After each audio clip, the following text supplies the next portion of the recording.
speak in the finance bill.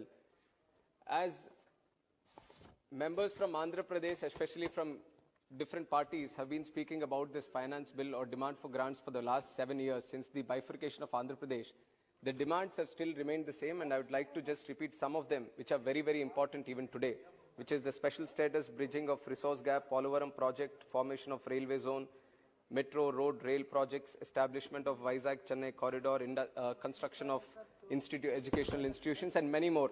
So they are still pending on behalf of the central government, whereas financial assistance is required. So through the finance bill also, I would request the Ministry of Finance to speed up this process, as 8 years has already finished since the Bifurcation Act has been started implementation. So I would request the Honorable Minister to release the rest of the funds. But Madam, today I would like to talk about the most burning issue in the state of Andhra Pradesh, which is the privatization of Vizag Steel Plant. And in principle, agreement has been taken by the cabinet saying that 100% disinvestment should be made in RINL Vizag Steel Plant. On behalf of Telugu Desam Party and the people of Andhra Pradesh, we totally oppose this decision of privatization of Vizag Steel Plant, Madam. And I would like to present my case by talking about the history of the inception of this plant.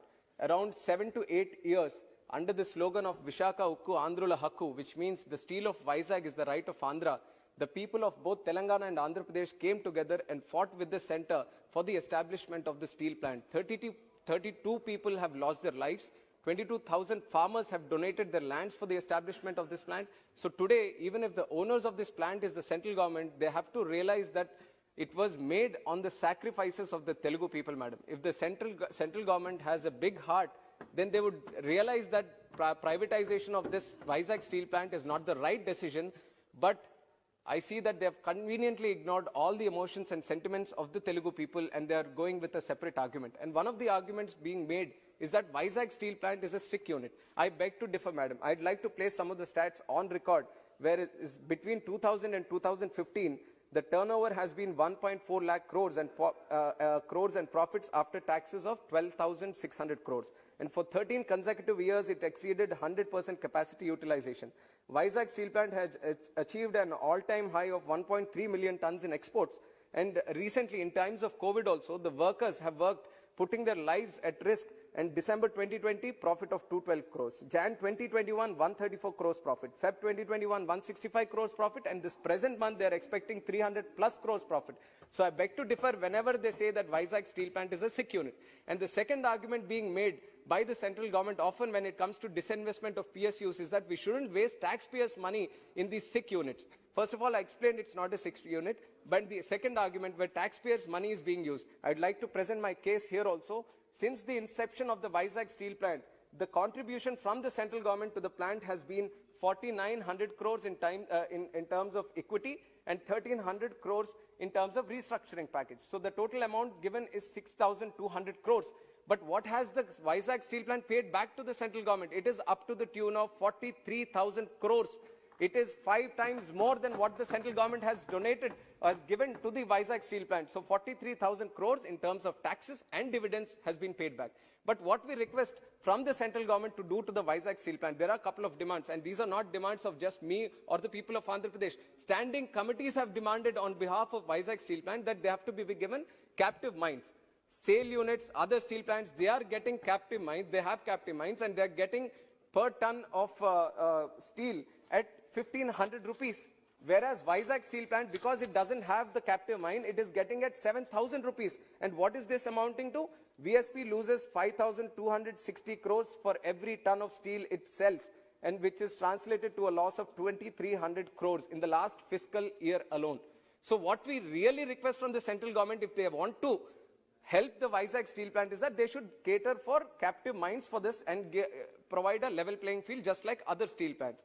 And the other thing we are requesting is to reduce the interest rates. When Tata Steel Plant is getting loans from the banks at 8% interest rate, Vizag Steel Plant, which is under the finance department, which is under the central government, it is getting at 14%. And this again is resulting in losses up to the fact of 1,500 crores just in interest payments, madam. And there are other solutions also. Why not club SAIL and RINL together and try to take everyone in the same line? That is not being done. And when it comes to the exports of this iron ore, 82% of our total iron ore exports goes to China. We are blocking apps from China. We are trying to see that made in India be boosted. Now 80% of iron ore is going to China, and China accounts for all the global steel output. When you have such good functioning steel plants within the country, why don't you give the existing iron ore to them and help them, which is under your own care? So this is what we are requesting. Why show the stepmotherly treatment towards Andhra? And I'm saying stepmotherly because on 16th of March, the Honorable Minister of Heavy Industries, I'll complete in 1 minute, madam. Heavy Industries and Public Enterprises says on the floor of the House that those PSUs which can be revived will be revived. This is a statement from the central government.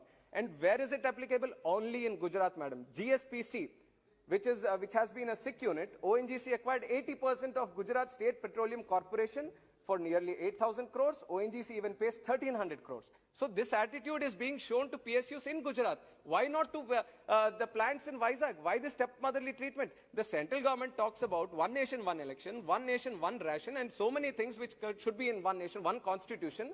I demand for one nation, one justice. If something is happening from the central government towards Gujarat in a certain way, I would request that also be happening to Vizag steel plant, which is in the state of Andhra Pradesh, madam. If the central government doesn't want to listen to me, I would like to give a cue from the former Prime Minister Atal Bihari Vajpayee ji, madam. We really miss him from the state of Andhra Pradesh, especially today, because a similar case of privatization came during the NDA-1 rule under the Prime Ministership of Vajpayee ji. Then Chandrababu Naidu ji, who was the Chief Minister, and Yaran Naidu ji, who was the Parliamentary Party Leader from TDP, they led a delegation from Andhra Pradesh. They met Vajpayee ji. He listened to the unions, to the leaders, to the people of Visakhapatnam and Andhra Pradesh. He understood the emotions, the sentiments, and he then provided equity to Vizag Steel Plant. Madam, 30 seconds. He then provided equity which made Vizag Steel Plant debt-free. So I request that today's Prime Minister walk the same lines as Vajpayee ji, help Vizag Steel Plant by giving them the good interest rates and captive mines instead of privatization. Madam, thank you very much for my time. Thank you. Subhashan Baheria ji. ఎప్పటికప్పుడు political updates కోసం subscribe చేయండి BB6 Telugu channel.